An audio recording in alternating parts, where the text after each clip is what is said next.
ઉના ગીર ગઢડા પથકમાં વહેલી સવારેથી જ મન મૂકીને વરસતા મેઘરાજાની ધમાકેદાર એન્ટ્રીથી 4 કલાકમાં 5 ઇંચ વરસાદ ખાબકતા નદીઓમાં ઘોડાપૂર આવતા નગડિયા ગામ સંપર્ક વિહોણું બન્યું। ઉના ગીર પથકમાં આજે વહેલી સવારેથી જ મેઘરાજાએ ધમાકેદાર એન્ટ્રી કરતા ઠેર ઠેર વરસાદી પાણી ભરાયા હતા।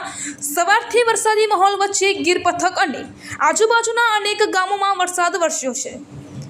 ગીર પથકમાં ભારે વરસાદના કારણે ગીર ગઢડાના નગડિયા ગામ સંપર્ક વિહોણું થયું હતું। જોકે ઉના પથકના કેસરિયા, કાજરડી, સીમાસી, રેવદ સહિતના ગીર ગઢડા, ધોકડવા, નગડિયા, સોનારિયા, કોઠારિયા, જસાથાર, તુલસીધામ સહિતના ગામોમાં વહેલી સવારેથી જ મેઘમહેર શરૂ થઈ હતી। ઉના ગીર ગઢડાની જીવાથોરી સમાન મચ્છુંદરી ડેમ તેમજ રાવલ ડેમ ઉપર પણ ભારે વરસાદથી નદીઓમાં પૂર આવ્યું હતું। મચ્છુંદરી ડેમ ઉપર 5 ઇંચ વરસાદ વરસી જતા ડેમમાં પાણીની આવક વધી ગઈ હતી। જોકે રાવલ ડેમમાં 2 ઇંચ વરસાદ વરસ્યો હતો।